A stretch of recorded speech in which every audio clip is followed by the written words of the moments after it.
Vamos abrir as Bíblias em Colossenses 1, 26 e 27. Vamos ler até o 29. O mistério que esteve oculto durante épocas e gerações, mas que agora foi manifestado a seus santos. A eles quis Deus dar a conhecer entre os gentios a gloriosa riqueza deste mistério, que é Cristo em vocês, a esperança da glória. Nós o proclamamos, advertindo e ensinando a cada um com toda a sabedoria, a fim de que apresentemos todo homem perfeito em Cristo. Por isso eu me esforço lutando conforme a sua força, que atua poderosamente em mim. Ele começa falando de um mistério que esteve oculto durante épocas e gerações. Qual é esse mistério? Ele continua sendo um mistério para quase todas as pessoas, principalmente na nossa geração. Agora foi manifestado aos seus santos, mas os santos de hoje não vivem, porque não entendem esse mistério. Qual é esse mistério que tem que ter sido revelado a seus santos, a você? Você sabe qual é o mistério? Ele diz no versículo 27, Cristo em vocês, a esperança da glória. Se eu pedir para você explicar o que é esse mistério, você consegue explicar? Cristo em você? Tem gente que pensa que Cristo em nós é simplesmente ter fé em Cristo. Eu tenho fé, então Cristo está comigo. A gente conversa com pessoas crentes, religiosas, e elas dizem que Deus está com elas. Se você falar que Cristo em vocês é isso, elas vão concordar. Cristo está comigo. Deus está comigo. Ele vai onde eu vou. Agora Cristo virou um cão guia. A pessoa escolhe onde vai e Cristo vai junto, na coleira. Não é esse o mistério. Ele quis dar a conhecer entre os gentios, os que não são judeus, a gloriosa riqueza deste mistério. Então nós temos a revelação da gloriosa riqueza desse mistério. Cristo em nós, é dentro. Cristo está em você? Como que ele vive? Como é que Deus pode ter se manifestado em Cristo plenamente, sendo um ser humano como nós, e ter vivido como Deus? E eu vou além. Como é possível que esse mesmo Cristo, hoje glorificado, pode habitar dentro de nós, no meio do nosso pecado?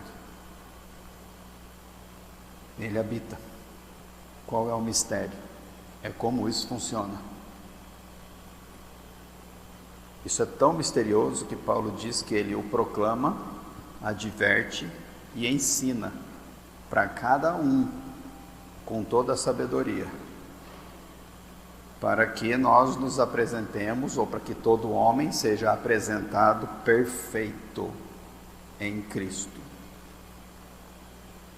Então Paulo se esforça, lutando conforme a força de Deus, ou a graça que atua poderosamente nele. Como ele morreu, hoje atua em outros. As pessoas que treinam vocês. Pelo menos é isso que nós gostaríamos que acontecesse.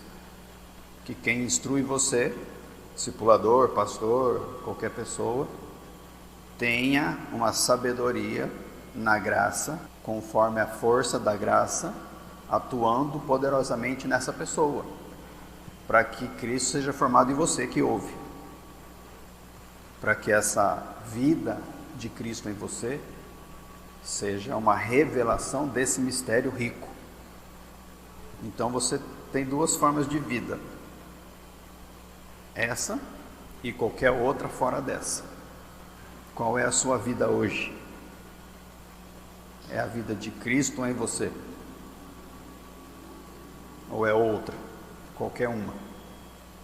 Paulo tinha um fervor em criar Cristo nos seus ouvintes, discípulos, em criar discípulos de Jesus, para entregar essa pessoa, apresentar ela completa em Cristo.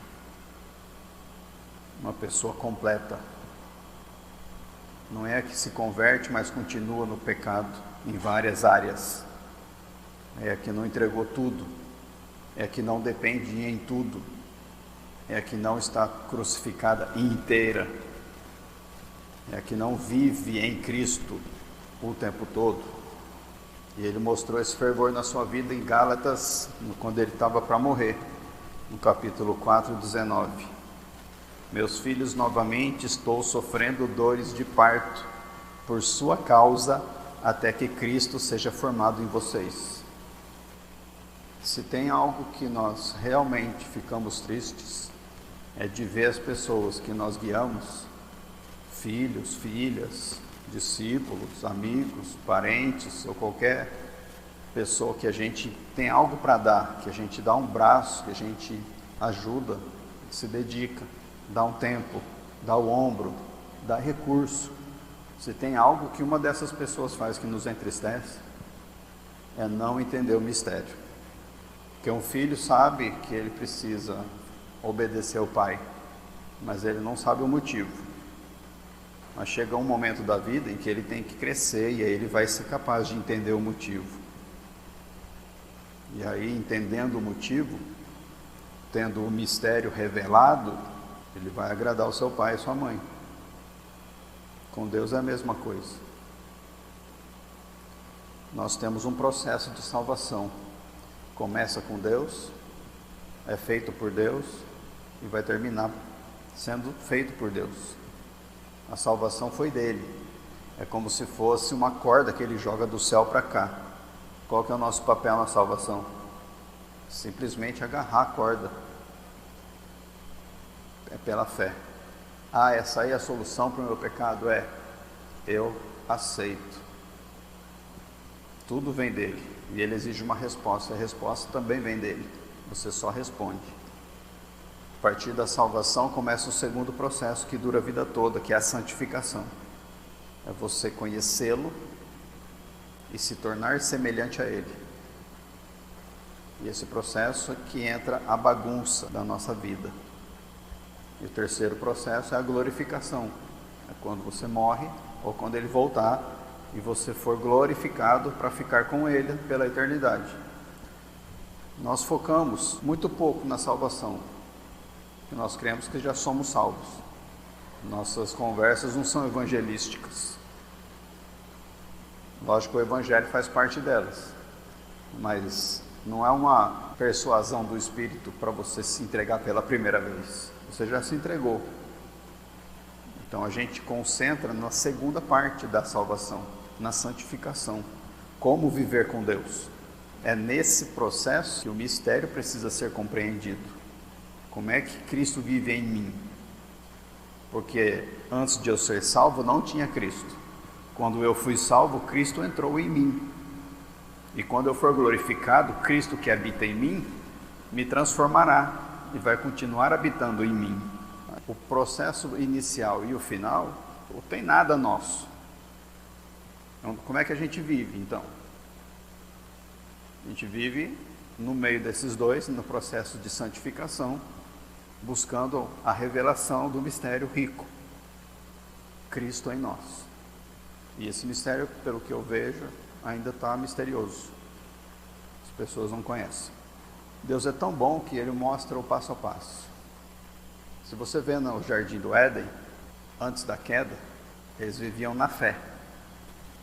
Criam e obedeciam. Tinham comunhão, tinham paz, tinham tudo. Estavam em Cristo. Mas aí eles caíram. Quando eles caíram porque eles quiseram ser independentes. Quiseram ser iguais a Deus para não precisar mais de Deus. Comeram do fruto da árvore do conhecimento do bem e do mal, que representa a lei. Então, depois da fé, vem a lei. E aí, por causa da vontade deles de viver na lei, conhecendo o bem e o mal, eles caíram. E agora eles são obrigados a viver na lei. porque eles foram expulsos da vida, porque eles escolheram a lei no lugar da vida. Mas Deus foi tão misericordioso que Ele derramou graça, cobriu eles da sua vergonha e manteve eles vivos. Podia ter acabado com tudo ali na hora. Não, eles só foram expulsos. Então veio primeiro a vida pela fé, a criação, o nascimento. Depois veio a queda na lei. Depois veio a graça salvadora. No jardim do Éden foi assim. E a história bíblica repete isso. Primeiro, Abraão foi salvo pela fé. Não tinha lei em Abraão. Moisés veio depois. Abraão foi salvo pela fé. Depois Moisés trouxe a lei. Depois da fé, da salvação, do nascimento, vem a lei. E a lei veio de Deus. Na lei, você pode imaginar que seria como uma ordem para você obedecer. É lei. Faça ou não faça. Proibido e permitido. É como se Deus jogasse a mesma corda da graça, agora na santificação, e falasse, vai, sobe por ela. Mas sobe desse jeito e não daquele. Aí você pega e começa a se esforçar para cumprir a lei. E aí você vê que não consegue. Porque a lei não veio para salvar. A lei veio para mostrar a nossa fraqueza, o nosso pecado. Por isso que ele fala, não cobiçarás. Que a gente cobiça sem ninguém falar. Mas como Deus falou, a gente percebeu que a gente cobiça. E aí o pecado se tornou realidade para nós e nós passamos a pecar mais, conscientes agora do pecado. Então a lei veio para escancarar quem nós somos. E quando ele fala, vocês cobiçam, não cobiçem, é como se estivesse fazendo o oposto, por causa do pecado em nós. Ele fala, é para eu não cobiçar, mas eu gosto tanto, então eu vou cobiçar ainda mais. E nós entramos na lei, nós nascemos na lei. Ninguém nasce salvo. Nós somos criaturas que aprendem a cumprir regras. Nós nascemos em casa assim. Não faz isso, faz aquilo. Pode isso, não pode aquilo. E nós passamos para a vida religiosa nisso também. Nós somos assim. Nós funcionamos assim. Mas Deus derrama a graça. E depois de Moisés veio Jesus. E quando Jesus veio com a graça, Ele acabou com a lei. Nós somos libertos da lei.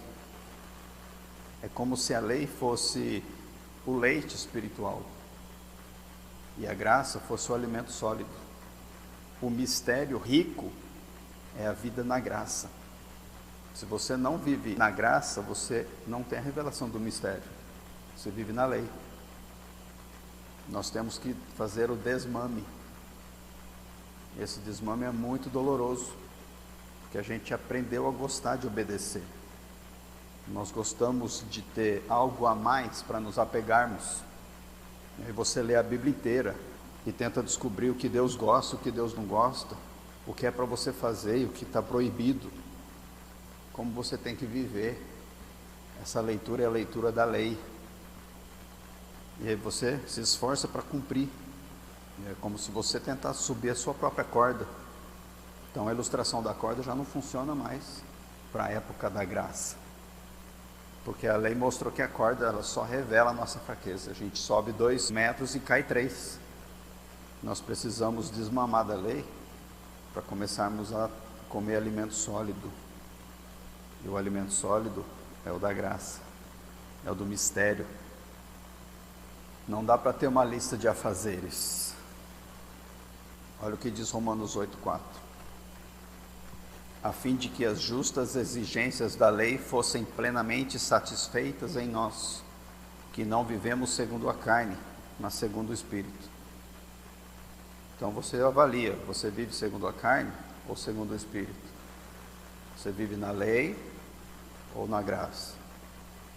Se você vive segundo o Espírito, você cumpriu plenamente as justas exigências da lei. Elas já foram satisfeitas. Qual lei? Toda a lei. A lei nos 3 aspectos. A lei civil dos judeus, que não serve para nós. A lei sacrificial, que nós não precisamos, porque Cristo foi o último sacrifício. E a lei moral também. Não cobiçarás. Nós não precisamos cumprir nem a lei moral mais. Nós estamos livres de toda a lei. Estamos aqui nesse texto, a fim de que as justas exigências da lei fossem plenamente satisfeitas em nós. Não está falando por nós. Não somos nós que satisfazemos as justas exigências da lei. Não é por nós, é em nós. Como é que Deus satisfaz as suas justas exigências da sua lei em nós? Estando em Cristo, vivendo no Espírito. O papel do Espírito Santo é trazer dois conhecimentos para nós. Primeiro, Cristo completo. O Espírito revela Cristo inteiro para você. Segundo, como que esse Cristo vive em você. Esse é o papel do Espírito. Ele te convence do pecado, da justiça e do juízo. Ele é seu auxiliador, seu consolador, para ensinar essas duas coisas. Quem Cristo é, completamente, inteiro, e como é que Ele quer viver em você. É uma vida nova, sem esforço, sem lei. Então, quando você fala que você aprendeu na Bíblia que você tem que ser moral, isso é mentira. Você não tem que ser moral. Você tem que estar em Cristo. Cristo é o cumprimento de toda a moralidade divina. Então você tem que usar a sua língua para o bem? Não. Você não pode usá-la para o mal. Isso é óbvio. Mas e para o bem? Também não. Você não vai usar nada. É o Espírito que vai usar. Não é você fazendo esforço para controlar a maldita língua. É o Espírito controlando a sua língua. Não é mais a sua língua, é a língua de Cristo que vive em você. Ou você quer controlar a língua de Cristo? Ah, não é a língua de Cristo, é sua então. Então para de controlar. Sai da lei. Sai do esforço próprio. Ah, mas e a cobiça? Mesma coisa. Quem é que cobiça? É Cristo em você ou é você? É você. Aí o Espírito vem e te convence desse pecado. Te convence da justiça desse pecado. Da sua injustiça e da justiça que vai se cumprir na ira. Do juízo. Ele te convence do pecado, da justiça e do juízo. Da cobiça. E fala, não se esforce. Você cobiça. Mas Cristo habita em você. E Ele não cobiça. Muda o foco de vida. Ativa a fé. Saiba quem você é. Conheça quem habita em você. Conheça o que você recebe dele. Uma vida sem cobiça. Percebe o livramento do peso religioso? Em todas as coisas. Para orar, por exemplo. Preciso orar. Não precisa. Se você acha que precisa orar, você se esforçando para orar. Cristo é um com o Pai. E Ele quer orar. Ele vai te levar a orar querendo, não precisando. Está no esforço para vir para a igreja? Está na religião. Está no esforço para confessar pecado? Religião. Está no esforço para servir o próximo? Religião. Ah, mas eu tento. Parabéns. Não é Cristo fazendo, é você. Quando você conhece o Cristo que habita em você, você é liberto dos esforços das obras que te aprisionaram e talvez aprisionam ainda por tanto tempo. Você simplesmente deleita-se no Senhor e Ele satisfaz os desejos do seu coração. É simplesmente você estar disponível. Qual era a obra de Deus que Jesus fazia? Minha comida e minha bebida é fazer a vontade do Pai. Ah, mas eu tenho que ir lá fazer o sacrifício no templo esse ano? Não. Eu preciso fazer a vontade do Pai. Num dia ele estava num lugar, no outro dia ele estava em outro.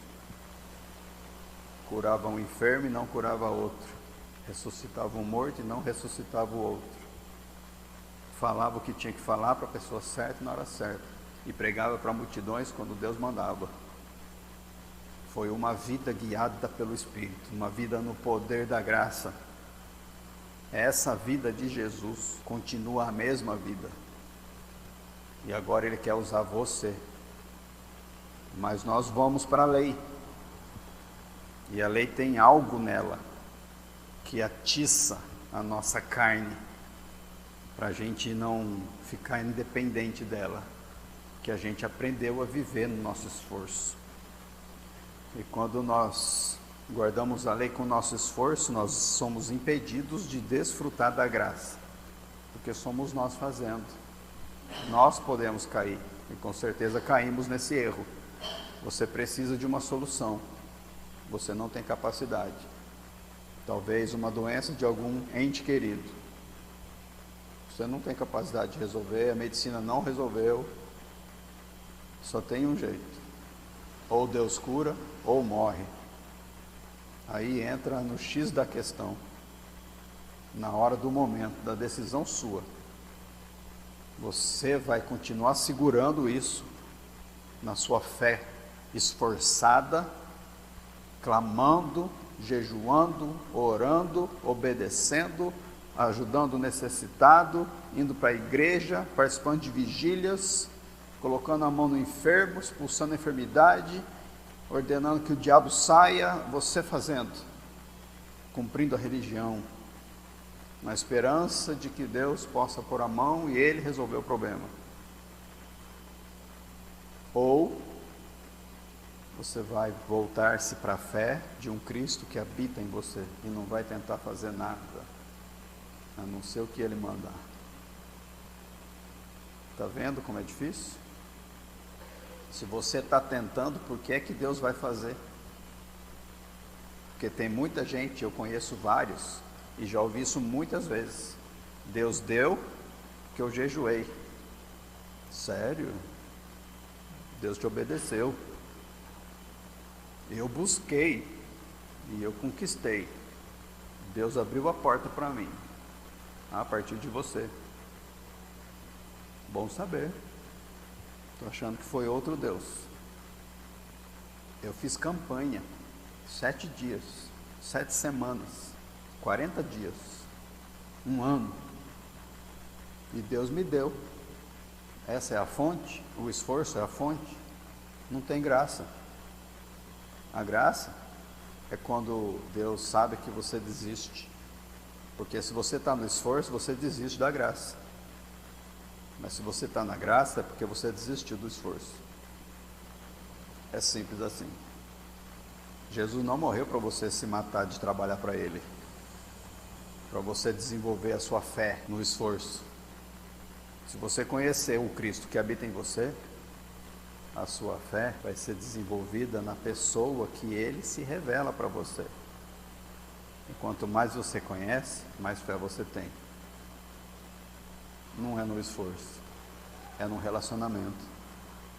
Você conhece Deus ou você se esforça para conhecer Deus? Deus não criou você para isso. Você foi criado para ser templo do Espírito Santo, a habitação dele, para ele viver Cristo em você. Foi para isso. Paulo passou por um desafio gigante. Era um dos espinhos da carne dele, que eram os judaizantes. São pessoas que criam em Jesus, mas também criam na lei. E saíam ensinando em todos os lugares que ele ia, dizendo que nós precisamos cumprir a lei sim. Porque só esse negócio de viver na fé e confiar em Deus e crer em Jesus é muito pouco, é muito arriscado e perigoso. Tem que cumprir a lei sim, porque a lei é de Deus. E Deus deu a lei para Moisés, e nós não podemos ignorar isso. E ele foi com os 2 pés no peito dos Gálatas que estavam sendo influenciados por essas pessoas. Eles falavam que precisam de coisas externas a serem feitas. Não é só a fé não. Olha o que Paulo disse em Gálatas 1:6. Admiro-me que vocês estejam abandonando tão rapidamente aquele que os chamou pela graça de Cristo para seguirem outro evangelho, que na realidade não é o evangelho. O que ocorre é que algumas pessoas os estão perturbando, querendo perverter o evangelho de Cristo. Mas ainda que nós ou um anjo do céu pregue um evangelho diferente daquele que lhes pregamos, que seja amaldiçoado. Como já dissemos, agora repito, se alguém lhes anuncia um evangelho diferente daquele que já receberam, que seja amaldiçoado. E ele continua até chegar em Gálatas 2,16. Sabemos que ninguém é justificado pela prática da lei, mas mediante a fé em Jesus Cristo. Assim, nós também cremos em Cristo Jesus para sermos justificados pela fé em Cristo, e não pela prática da lei, porque pela prática da lei ninguém será justificado. E continua até Gálatas 3:1. Ó Gálatas insensatos, quem os enfeitiçou? Não foi diante dos seus olhos que Jesus Cristo foi exposto como crucificado? Gostaria de saber apenas uma coisa: foi pela prática da lei que vocês receberam o Espírito, ou pela fé naquilo que ouviram? Será que vocês são tão insensatos que, tendo começado pelo Espírito, querem agora se aperfeiçoar pelo esforço próprio? Santificação é o aperfeiçoamento, e não é pelo esforço próprio.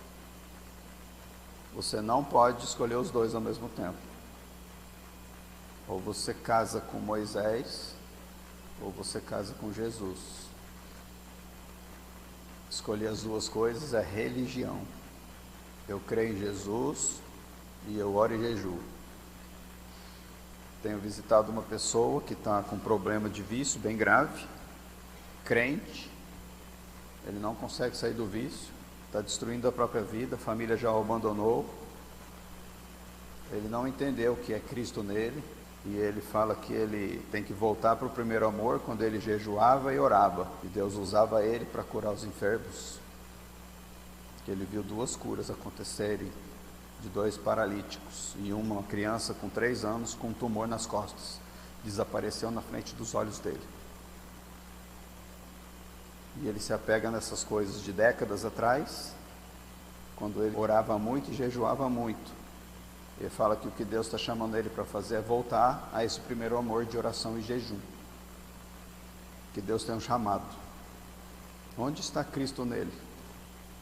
Onde está a libertação do passado? Esquecendo das coisas que para trás ficam, sigo o rumo às que diante de mim estão.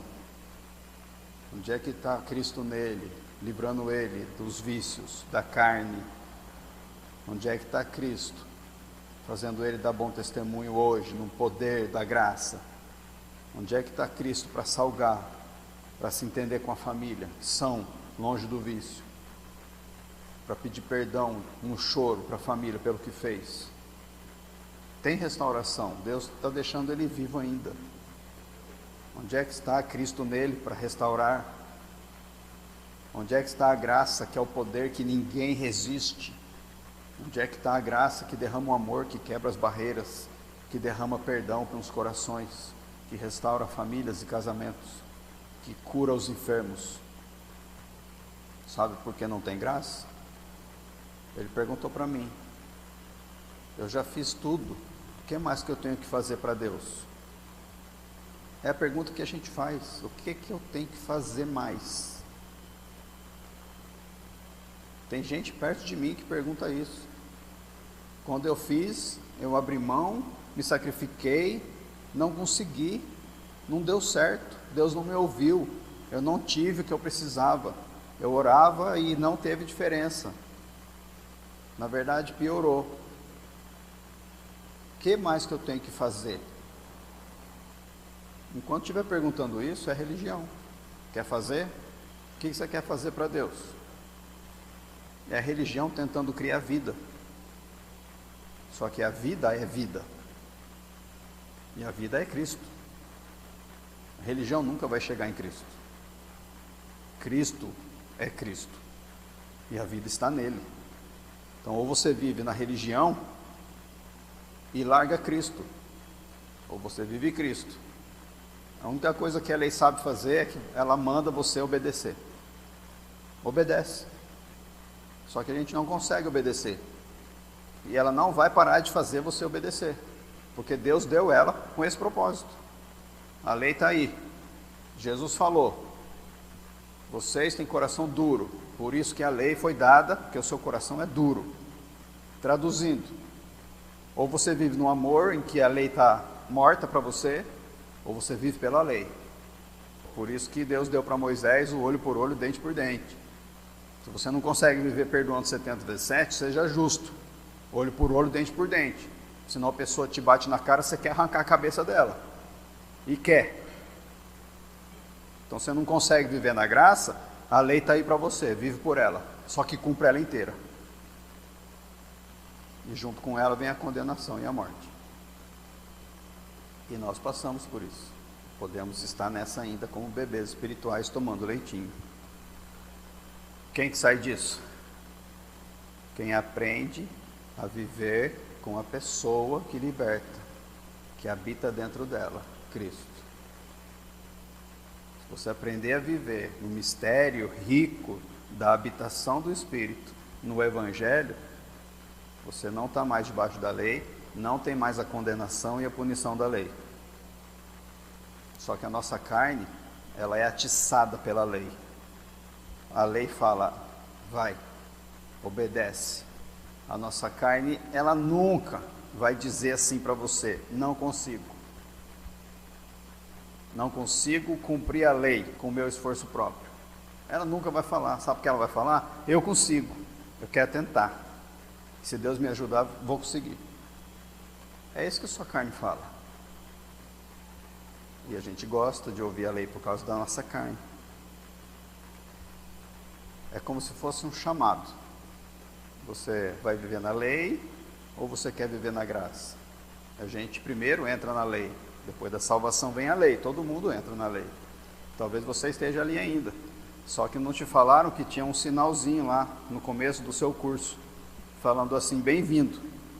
Nós temos um ótimo programa aqui nesse curso da lei. E o resultado é a futilidade, a frustração e o fracasso. E quando completar o curso, você vai receber um certificado, um diploma dizendo, parabéns, você falhou. É esse o resultado da vida na lei. Nós falhamos. Nem entra mais então. A partir de hoje, cessa isso. Acaba com a lei, porque não há lei que traz vida. Porque ela está ligada ao seu esforço. Eu quero ver uma vez só que você me fale que o seu esforço trouxe vida. Me fala. No máximo, um alívio da consciência, acalmou a emoção, mas vida. Jesus falou que a gente não consegue adicionar um segundo no nosso tempo de vida, porque é só Ele que produz vida. E como cristãos, nós não vivemos mais debaixo da lei, esperando ela nos dizer o que fazer e o que não fazer, tentando dar o nosso melhor, até cumprir essa lei. A gente não vive mais assim, a gente vive pela fé na pessoa que habita em nós, Cristo. Aceita esse fato. Você foi salvo? Responde sinceramente. Se não, dá seus pulos. É o começo da caminhada. Respondeu com sim, é salvo. Então o Espírito habita em você. Aceita o fato de que o Espírito habita em você. E o Espírito de Cristo. Então Cristo habita em você. Agora Ele quer ser formado em você. Ele quer viver a sua vida por meio de você. Usando todo o seu ser, com o que Ele te deu e com o que Ele não te deu. Você tem que simplesmente crer que Ele vive em você, ponto. Você crê que o seu corpo é templo do Espírito Santo? Então por que é que você vai para a lei de novo? Por que que vai para a carne, que aceita a lei? Viver no Espírito, sem lei, é não ter lugar para se apegar. É você abrir mão daquilo que você consegue controlar. Material. Você escolhe o que lê. Você escolhe o que não lê. Você escolhe não ler. Abre mão do controle. É fé. Pela fé naquele que habita em você, você vive tudo isso aqui naturalmente, porque é Ele vivendo. Se você não tem a lei, você não tem onde se apegar. É uma vida livre, parece bom, Mas é uma vida tão livre que você fica no escuro. Você não tem a lei para te guiar. Você tem o Espírito para te guiar. Porque se você ler a lei no seu esforço, você vai ativar a sua carne. Você tem que ler a lei no Espírito. E Ele vai fazer essa lei ser cumprida por Cristo que habita em você. Naturalmente, sem esforço.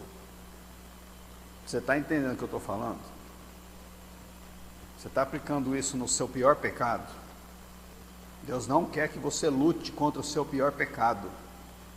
Deus quer que Ele viva em você para acabar com isso de uma vez. Não tem que lutar. Ele já destruiu o pecado na cruz. Ele te deu a identidade nova. Está em você. Para de se esforçar. Sabe por que ele criticou a fé de Tomé? Porque Tomé tinha que tocar para crer. Sabe por que não foi Tomé que andou sobre a água? Porque ele ia afundar. Porque ele tinha que tocar e tinha que ficar de pé para depois crer. Pedro creu antes de tocar na água. Ele já foi do jeito certo. Ele entrou na fé em Cristo e andou sobre o mar. Ele creu. Ele deu um passo no escuro. Tomé não, Tomé tem que ver primeiro. Pedro contou com a graça, o poder para andar sobre a água. Tomé teria afundado porque ele ia rejeitar a graça. Porque ele tem que tocar primeiro. Vou jogar na Mega Sena essa semana e se eu ganhar, eu vou servir Deus a minha vida toda. Tomé. Eu estou servindo a Deus a vida toda e Ele não mandou eu jogar. Eu creio que vai vir de outra fonte. Pedro. Mas eu não tenho que obedecer nada. É tão legal ler aqui um versículo qualquer e obedecer. Não. Não obedeça. Não no esforço próprio. Obedeça no Espírito. Quando você tiver algo para pensar, para sentir, para falar, para decidir, um caminho para tomar, qualquer coisa na sua vida, qualquer motivo dentro de você, qualquer sensação, sentimento, tudo na sua vida, você vai ter que tomar uma decisão. Você vai viver para a lei ou viver para Cristo? Se você já saiu de Moisés e já entrou em Cristo, você não vai querer voltar para Moisés mais. Porque quem já bebeu da água viva, que flui para a eternidade, não volta para a letra da lei nunca. Tudo bem, é Deus que faz. E qual que é o nosso papel? É a graça atuante? É. E o nosso papel? Ezequiel 36, 26 e 27. Darei a vocês um coração novo e porei um espírito novo em vocês. Quem faz? Deus. Tirarei de vocês o coração de pedra e lhes darei um coração de carne. Ele já tirou. Porém o meu espírito em vocês e os levarei a agirem. É Ele que te leva, mas é você que age. Segundo os meus decretos, é obedecerem fielmente às minhas leis. E Jeremias 31, 31. Estão chegando os dias, declara o Senhor, quando farei uma nova aliança com a comunidade de Israel e com a comunidade de Judá. Não será como a aliança que fiz com os seus antepassados, quando os tomei pela mão para tirá-los do Egito, porque quebraram a minha aliança. Não será como nos tempos da lei, porque quebraram a lei. Apesar de eu ser o Senhor deles, diz o Senhor. Esta aliança que farei com a comunidade de Israel depois daqueles dias, declara o Senhor. Porei a minha lei no íntimo deles, e a escreverei nos seus corações. Serei o Deus deles e eles serão o meu povo. Qual o seu papel? Falar para o Senhor: estou aqui, estou disponível. O mistério eu entendi. É o Senhor vivendo em mim a esperança da glória. Senhor, estou disponível. Venha viver em mim. Não quero mais fazer as coisas do jeito que eu fiz no meu tempo. Vai ser no Senhor. Senhor, eu não consigo amar essa pessoa. Estou com raiva dela. mas eu permito que o Senhor ame ela por meio de mim. Senhor, eu não consigo perdoar aquele ou aquela, mas eu permito que o Senhor que habita em mim derrame o seu perdão e perdoe ela.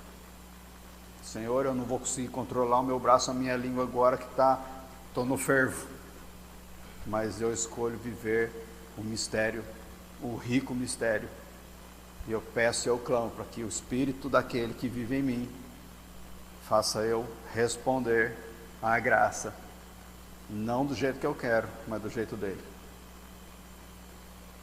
É só isso. Você está disponível? Os crentes de hoje não querem essa vida, não querem andar nesse escuro, sem a lei. Isso aqui é trevas. A lei é trevas, a graça é luz. Leia a Bíblia na luz da graça e entenda como é que funciona, o que Ele quer de você, que você se disponha para servi-lo na hora que Ele te chamar, para dar bom testemunho o tempo todo, para amar todos o tempo todo. Ficou claro? Vamos desenvolvendo isso, é um mistério. Oro para que o Espírito revele o mistério para nós, porque Ele é misterioso e a gente está começando a caminhar nisso, e a nossa geração não está entendendo o mistério. Estão no ativismo, tentando trabalhar para Deus. Não vamos cair nessa mais. Freia o que você está fazendo com a sua vida, freia a sua fé, reavalia em qual lugar você está, se é na lei ou na graça.